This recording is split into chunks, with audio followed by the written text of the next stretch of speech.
Hola, hola, ¿qué tal chicos? ¿Cómo están? Muy buenos días, muy buenas tardes, muy buenas noches, según pues el momento en el cual nos estés observando. Tu amigo profesor Pablo Arias, tenemos el día de hoy una presentación muy bonita, muy interesante. Es justamente la continuación de lo que estuvimos nosotros presentándote la semana anterior. Recuerda que la semana anterior presentamos nosotros un marco teórico de lo que es la República Aristocrática. Pues ahora vamos a analizar ya el inicio, vamos a analizar lo que son algunos gobiernos. Vamos a hablar de Eduardo López de Romaña, de Manuel Candamo, del primer gobierno de José Pardo y Barreda, dentro de lo que es, como te digo, esta república aristocrática. Recordando un poco los conceptos que ya te hemos presentado. Recuerden, chicos, república aristocrática es el periodo que corresponde entre 1899 y 1919, en el cual llegan al poder los aristócratas, llega al poder gente de dinero, llega al poder gente de alcurnia, gente de jerarquía social, por así llamarlo, que va a ser medianamente positivo para ellos, pero negativo para el pueblo, porque obviamente es una oligarquía, hay una preocupación de ellos por ellos mismos, entonces no va a ser muy favorable para la clase popular. Ya hemos conversado sobre el marco teórico, hemos hablado sobre las principales actividades, la característica social, las principales inversiones que se van a presentar, las consecuencias y caracteres políticos que van a tener tras la finalización de del segundo militarismo, de la denominada reconstrucción nacional, del gobierno de Piero, el segundo gobierno. Ya hemos conversado, como les digo, todo ese marco teórico. Ahora vamos a meternos de lleno a lo que es el análisis de los gobiernos. República aristocrática, entonces. Como te estoy mencionando, vamos a conversar nosotros de lo que es el gobierno de Eduardo López de Romaña, el gobierno de Manuel Candamo y el primer gobierno de José Pardo y Barreda. ¿Ok? Eduardo López de Romaña, Manuel Candamo, José Pardo y Barreda. Tal como te había dicho la semana pasada, por ejemplo, fíjate esos apellidos, ¿no? Los apellidos que llegan al gobierno. Mira, llegan los Candamo, llegan pues apellidos de alta alcurnia, de alto nivel.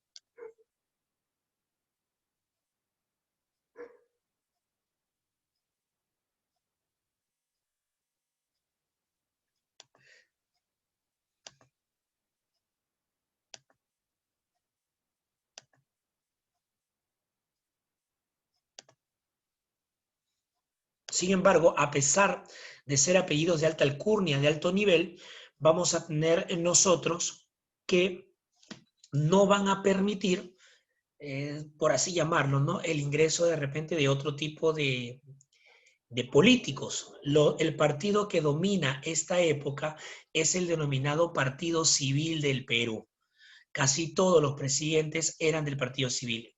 No todos, habían algunos del Partido Demócrata, pero principalmente eran del Partido Civil del Perú. Seguimos entonces analizando estos gobiernos. Vamos a hablar de Eduardo López de Romaña.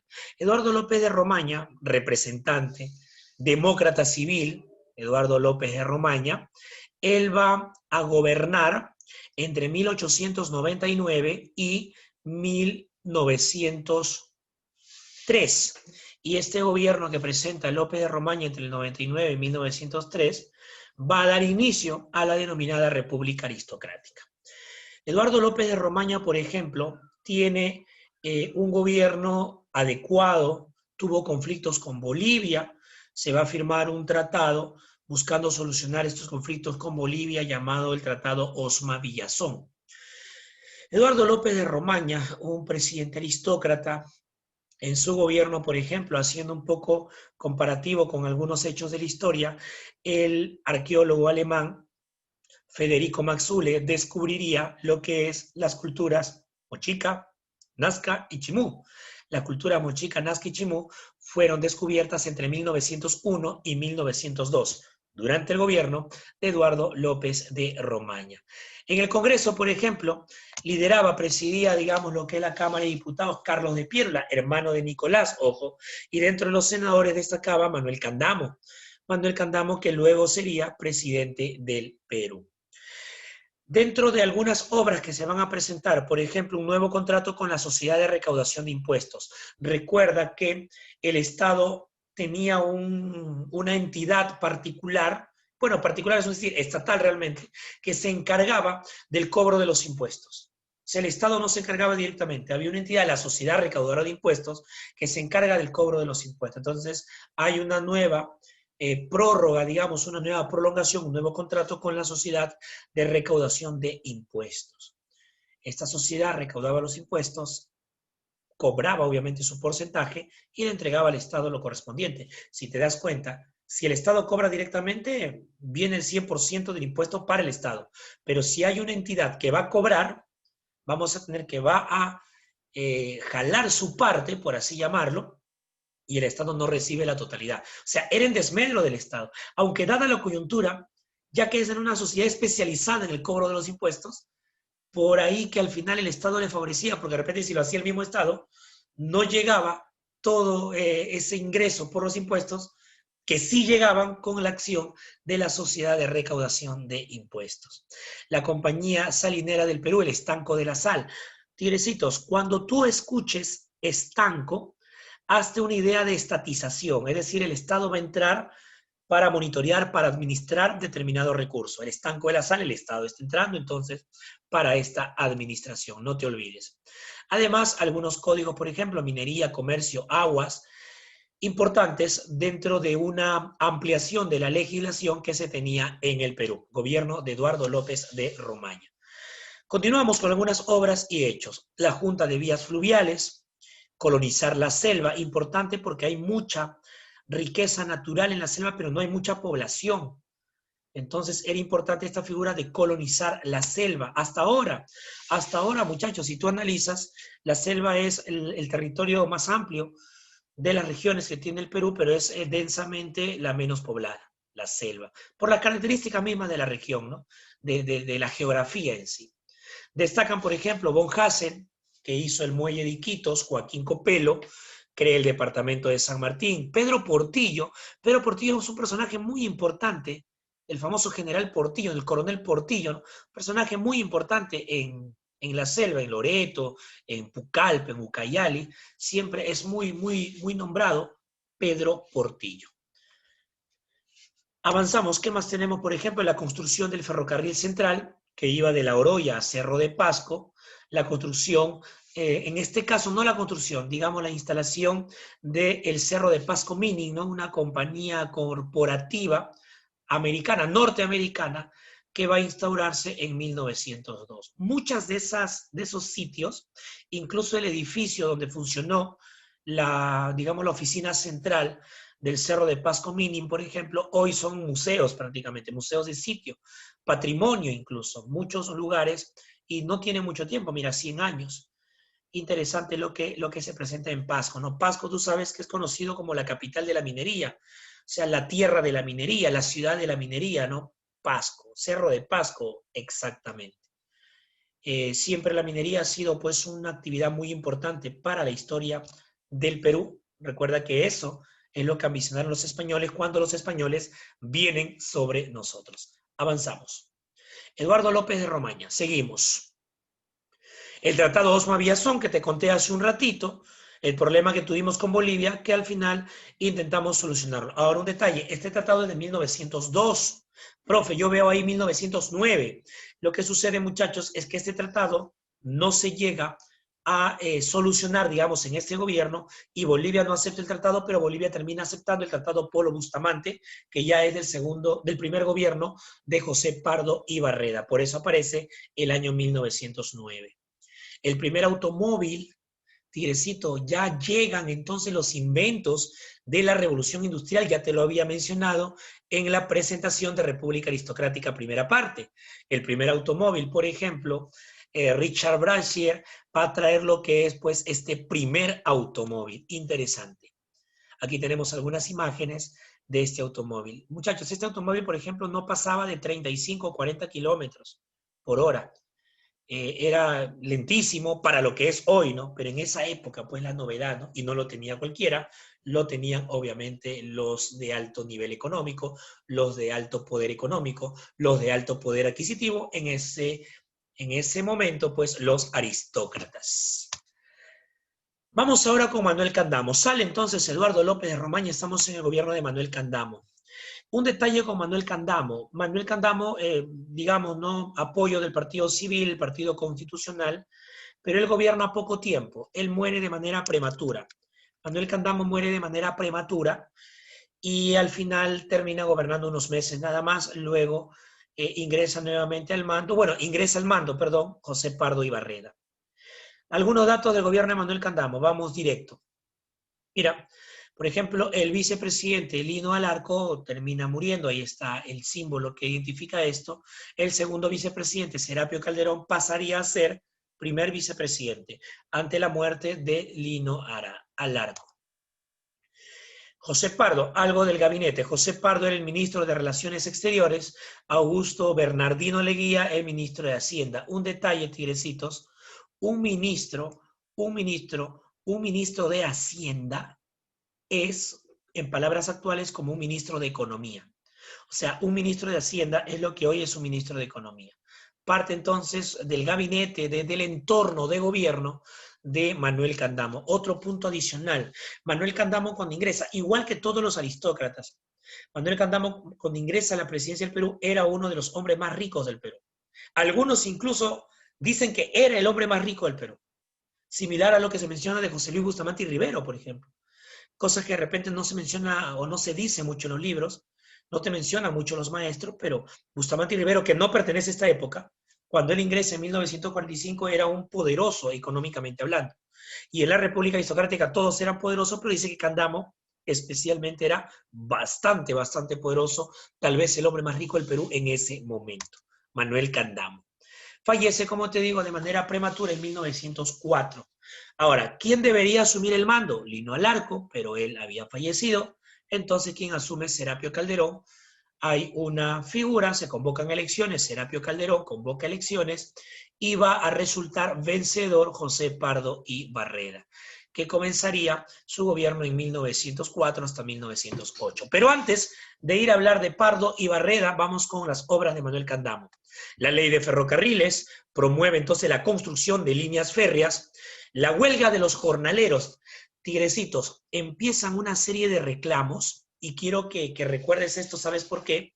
Porque esta serie de reclamos, que son parte del gobierno de Candamo, de Pardo, de Leguía, de Billingur, eran reclamos de carácter social, siempre, laboral, social, y va a desencadenar una serie de agitaciones, movimientos, que tiene su cúspide, tiene su punto máximo, su momento emblemático, todos los reclamos, cuando vamos a tener que se dio la ley general para la jornada laboral de 8 horas. Es el momento clave de una serie, pero se reivindican muchas cosas que la vamos a ir viendo gobierno por gobierno. Te he mencionado, te he dado un adelanto del segundo gobierno de José Pardo Ibarreda. En esta primera presentación solamente voy a llegar hasta 1908. Ya luego viene República Aristocrática, tercera parte, en la cual vamos a ver Augusto B. Leguía, Billingur, R. Benavides y el segundo gobierno de Pardo. No te lo pierdas, a siguiente presentación. El ferrocarril Lima-Chorrillos, ferrocarril eléctrico, ¿no? Lima-Chorrillos. Ojo, no vayas a pensar en alguna relación con el tren eléctrico de Alan García, son otras épocas, es otra tecnología. Ferrocarril eléctrico Lima-Chorrillos, bastante básico. Hoy es un museo. Hoy incluso hace tramos cortos allá en Chorrillos, Barranco Chorrillos. Pero principalmente es museo. Hasta hace poco, no, ya no hace tramos cortos, me estoy confundiendo. Hasta hace poco hacía algunos tramos, hoy ya es simplemente un museo, ¿no? Tú vas y puedes tomarte una fotografía ahí en el ferrocarril. Pero tal vez sí, porque no necesita mucho para hacer paseos demostrativos, ¿no? Como los hizo hasta hace poquito nada más. Avanzamos. En el aspecto externo, Manuel Candamo, por ejemplo, él va a dar un manifiesto que convierte al Perú en el primer país en reconocer la independencia de Panamá. Panamá, hay un territorio panameño que era gran territorio de Panamá, le pertenecía a Colombia y se van a lograr independizar. El combate Torres-Causana, ¿no? Tropas peruanas versus ecuatorianos. Un detalle, problemas con Ecuador, combate Torres-Causana, 1904, pero el punto clave de Manuel Candamo dentro del aspecto externo, pienso que es reconocer la independencia de Panamá, convirtiendo al Perú en el primer país en reconocer la independencia de Panamá. Manuel Candamo. Avanzamos, tigrecitos. Gobierno de José Pardo. Ahora sí, llegamos a la parte final. Gobierno de José Pardo y Barrera. Es el primer presidente que tiene la característica dinástica, profe. ¿Qué cosa quiere decir dinástico? Su papá también había sido presidente del Perú, el hijo también había sido, o sea, él, José Pardo, hijo de Manuel Pardo y Lavalle, entonces son presidentes del Perú, padre e hijo. A eso se refiere con la figura dinástico, ¿ok? Presidente dinástico, porque su padre, Manuel Pardo y Lavalle, primer presidente civil del Perú, José Pardo y Barrera también fue presidente del Perú, y es el primer caso en el que padre e hijo, en la época republicana, fueron los máximos líderes en el territorio peruano, los presidentes. Manuel Pardo, padre y fundador del Partido Civil, había sido también presidente del Perú. Algunos detalles. Pardo, igual que su padre, recuerda que en el gobierno de Manuel Pardo, primer gobierno civil del Perú, Manuel tuvo mucha preocupación por la educación, muchísima preocupación por la educación. Se crea la Escuela de Ingenieros Civiles, que hoy es la UNI, la Escuela de Ingenieros Agrónomos, que hoy es la UNA, la Universidad Nacional Agraria, la Escuela de Bellas Artes, todo eso es del gobierno de Manuel Pardo. Y José Pardo también apoya, ¿en qué? En la construcción, por ejemplo, de los edificios, es decir, los locales, para que tenga un mejor funcionamiento estas ya instituciones que habían sido creadas por su padre, fundadas por su padre. Preocupación por la educación primaria, obligatoria, gratuita. El gobierno velaba por esta educación. Además, construcción de colegios. 2.415 colegios de primaria, 280 de secundaria. Yo sé que inmediatamente te preguntas, ¿por qué la diferencia? ¿Sabes por qué? Porque no todos estudiaban secundaria. Las mujeres, por ejemplo, no estudiaban. Muchos hombres del pueblo, solamente los que querían papá era que sepa leer y escribir, segundo, tercer grado, cuarto grado, listo. Quienes estudiaban las carreras superiores, normalmente los adinerados, o la clase media alta, para no decir que solamente los ricos, ¿no? Pero era muy poco, por eso hay pocos colegios en secundaria, y la mayoría sí en primaria, porque se hace obligatoria y gratuita con la supervisión del gobierno. Aspecto de educación, lo que te estaba mencionando, mira, por ejemplo, la creación de la Escuela Normal de Mujeres y de Varones, es una escuela, es una especie de instituto para formar profesores. La Escuela de Artes y Oficios, una escuela técnica, además escuelas nocturnas, escuelas industriales. Tigrecito, preocupación por educación de sobra en el gobierno de José Pardo y Barrera. Dirección General de Instrucción, el Consejo Superior de la Educación, instituciones justamente para supervisar, fiscalizar, velar, mejorar todo el aspecto educativo en el Perú. Un dato importantísimo, Tigrecito. Dato importantísimo. ¿Quién es ella, profe? ¿Quién es ella, Tigre? Me preguntas. Tigrecito, ella es Trinidad María Enríquez. ¿Y cuál es la importancia de Trinidad? Es la primera mujer que logró su ingreso a la universidad. Ingreso femenino a la Universidad Trinidad María Enríquez. Datazo, ¿eh? No lo olvides. Muchachos, el Instituto Histórico del Perú, la Escuela de Bellas Artes, ojo, aquí nos estamos refiriendo a los edificios, a las construcciones, a la oficialización, a una serie de apoyos del Estado a estas instituciones. Porque recuerda que, por ejemplo, la Escuela de Bellas Artes ya estaba desde el gobierno de Manuel Pardo y Lavalle, creado justamente por él, por el primer presidente civil del Perú. En el aspecto administrativo militar, ¿qué tenemos? La Caja de Depósitos y Consignaciones, la Peruvian Corporation, las relaciones que hay entre las ciudades, transporte de materiales, La Oroya, Huancayo, Cusco, en la zona de Sicuani. O sea, desde La Oroya, en la zona, bueno, de La Oroya a Huancayo, hacia el Cusco, en la zona de Sicuani. Interesante, se funda la Escuela Superior de Guerra, pero quiero destacar lo otro. Mira, la ceremonia de la jura de la bandera se institucionaliza el 7 de junio. Tú sabes que el 7 de junio se le reconoce por conmemorar los actos heroicos de la batalla de Arica, Bolognesi, Ugarte, o sea, todos esos grandes personajes. Pero mira, tenemos ahora entonces también el 7 de junio como la ceremonia de la jura de la bandera. Importante, José Pardo y Barreda. Avanzamos. Aspecto ahora militar urbano. Habíamos visto administrativo militar, ahora militar urbano. Intendencia General de Guerra, institución que iba a administrar la defensa nacional. Importante siempre tener unas fuerzas armadas claves y poderosas, siempre. Se adquieren, por ejemplo, los cruceros Almirante Grau y Coronel Bolognesi. Se le bautiza con esos nombres a estos cruceros. Empresa Eléctrica Lima Callao, Tigrecito. Empresa Eléctrica Lima Callao. Importante, esto es influencia de la Revolución Industrial, recuerda, de la Segunda Revolución Industrial. Recuerda que la fuente de energía de la Segunda Revolución era el petróleo y la electricidad. Entonces, mira, Empresa Eléctrica Lima Callao empezaba un poco una revolución total en el Perú, pero por influencia de la Segunda Revolución Industrial estaban llegando los inventos y eso es una mejora sustancial para el país. Tranvía urbano de Lima a Callao. Creo que entienden lo que es urbano, ¿no? O sea, no transportaba mercancía. Estaba en la ciudad, Lima Callao, pero también la figura es que transporta, pues, personas que llevaban determinadas encomiendas, mercancías mismas, pero no solo mercancía. Normalmente los ferrocarriles en esa época había 2, 3 personas, el maquinista, pero el resto era pura mercancía, porque se trasladaba desde las minas o desde los lugares de explotación hacia los puertos, y ya los puertos para, pues, exportarlo y obtener los ingresos lo más pronto posible. Avanzamos. Dentro del aspecto urbano, la cripta de los héroes, mención aparte. La cripta de los héroes. Profe, ¿y esto qué cosa es?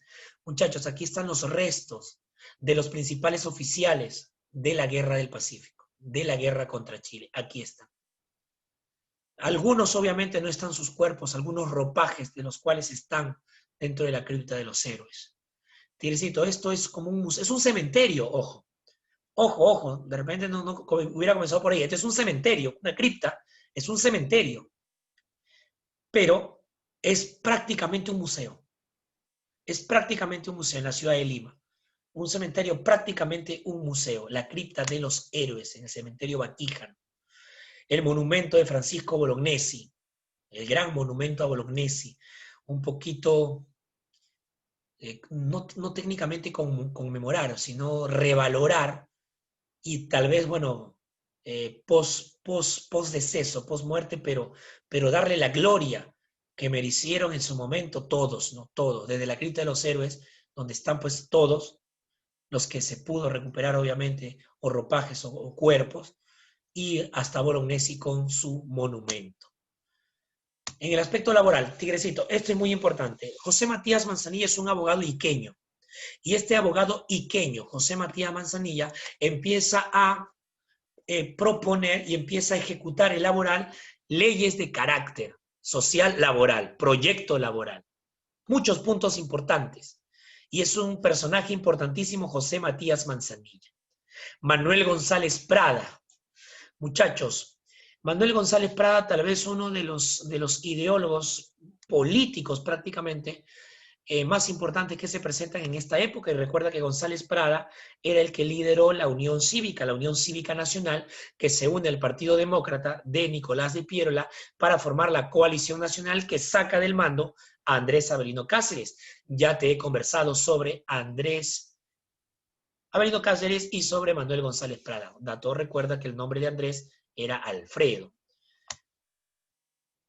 La Federación de Obreros, los panaderos, la Estrella del Perú, van a reclamar. Hay una serie de reclamos que se van a presentar, y ya los reclamos venían desde antes, pero estos reclamos ya fueron marcados, grandes, y estos reclamos, muchachos, van un poco a limitar, por así llamarlo, la acción ya explotadora del Estado. Y ya se empiezan a cocinar leyes que reivindiquen el aspecto laboral, donde destaca, por ejemplo, mucho de lo que hizo José Matías Manzanilla. Pero obviamente, no es que vaya un abogado a decir, mira, hay que cambiar las cosas, no. Había que lucharla, como esa frase, ¿no? El que no llora no mama, ¿no? O sea, había que pelearla. Y esos reclamos, panadero La Estrella, textileros de Vitarte, luego la primera ley de jornada laboral de 8 horas para los trabajadores de Muelle y Dársena del Callao, luego la ley general en el segundo gobierno de Pardo. Todo eso es un proceso evolutivo en base a reclamos. en base a una serie de circunstancias que hacen que el Estado reivindique al pueblo, al trabajador, lo que le corresponde. Aspecto externo, muchachos, Chile continúa el proceso de chilenización en las zonas de Tacna y Arica. Recuerda que nunca se dio el plebiscito sobre Tacna y Arica, Arica nunca volvió y Tacna todavía regresa en 1929. Hay conflicto entre los caucheros peruanos y los caucheros brasileños. Hay conflicto entre ellos, ya la misma economía, la ambición, ya se presentan una serie de circunstancias, conflictos entre caucheros peruanos y brasileños, lo que nos hace tener un pequeño distanciamiento, por así llamarlo, con Brasil, que luego va a terminar solucionándose rápidamente. Aquí tenemos los puntos principales, Tigrecito, de lo que hemos conversado. Vamos a leerlo, porque ya te hemos explicado todo eso en esta presentación. De 1903 a 1904, Manuel Candamo. Ahora, comienzo desde la izquierda, Eduardo López de Romaña, de 1899 a 1903. Y voy a terminar a la derecha, José Pardo y Barreda, 1904-1908. Hablemos de Eduardo López de Romaña. ¿Qué voy a destacar? El ferrocarril La Oroya-Pasco. ¿Qué voy a destacar? El tratado Osma-Villazón. Porque hubieron problemas limítrofes, y todo problema limítrofe, todo problema internacional, todo conflicto internacional siempre debe destacarse en un gobierno. ¿Qué más voy a destacar? Por ejemplo, los códigos de minería, de comercio y de aguas. Gobierno de Eduardo López de Romaña. Llegamos al gobierno de Manuel Candamo. Dio la ley de ferrocarriles, el ferrocarril eléctrico Lima-Chorrillos muere de manera prematura dentro del aspecto internacional. Manuel Candamo reconoce la independencia de Panamá, convirtiendo de esa manera al Perú en el primer país en reconocer la independencia de Panamá. Recuerda que su territorio estaba en poder de los colombianos. 1904 asume José Pardo. Recuerda que Candamo muere, asume Serapio Calderón, convoca elecciones y va a asumir José Pardo y Barreda. Preocupación en educación, escuelas primarias gratuitas, escuelas de maestros, escuelas técnicas. Por ejemplo, se adquirió los cruceros Grau, los cruceros Bolognesi. Dentro del aspecto urbano, la cripta de los héroes, que es prácticamente un museo, y destaca el abogado iqueño José Matías Manzanilla, porque dio una serie de leyes, que muchas van a ser tomadas más adelante, de carácter social laboral. Bien, tigrecitos. Aquí algunas imágenes, por ejemplo, el ferrocarril de esas épocas, el Lima-Chorrillos, eléctrico, ferrocarril eléctrico. Tenemos aquí el tranvía, ¿no? Eléctrico. Tenemos aquí igual, si observas un poquito la figura de las antenas en la parte, ¿no?, superior, para el impulso que se necesitaba. Esto es, pues, europeo, y llegó al Perú hace 100 años. Aquí la estación, ¿no? La estación, por ejemplo, del ferrocarril. La estación del ferrocarril. Bien, muchachos, vamos a quedarnos con esta imagen para la parte final. Tigrecitos, se me cuidan mucho. Ha sido el tema entonces de la República Aristocrática. Hemos hablado de Eduardo López de Romaña, hemos hablado de Manuel Candamo, hemos hablado de José Pardo y Barreda. La siguiente presentación, no te pierdas, es importante, viene Augusto B. Leguía, viene Guillermo Billingur, Óscar R. Benavides y el segundo gobierno de José Pardo. Y luego pasaríamos al oncenio de Leguía. Se vienen temas muy interesantes en historia del Perú. Chicos, a seguir cuidándose siempre, estudien mucho. Hay mucha confianza. Yo como maestro tengo mucha confianza de que todo esto que hacemos es aprovechado y que tenemos un Perú que va a tener un futuro, un buen futuro, gracias a ustedes, porque son el futuro que realmente necesita nuestro país. Y yo como maestro tengo que colaborar de esta manera, tratando de formar, tratando de instruir, tratando de dar información que nos ayude a conocer nuestra historia, para que tú puedas darle el futuro que el Perú merece, que el Perú necesita, para ustedes, para las familias, para todas las generaciones venideras. Cuídense mucho, me paso a despedir. Nos vemos, chicos, cuídense, hasta la siguiente presentación. Nos vemos.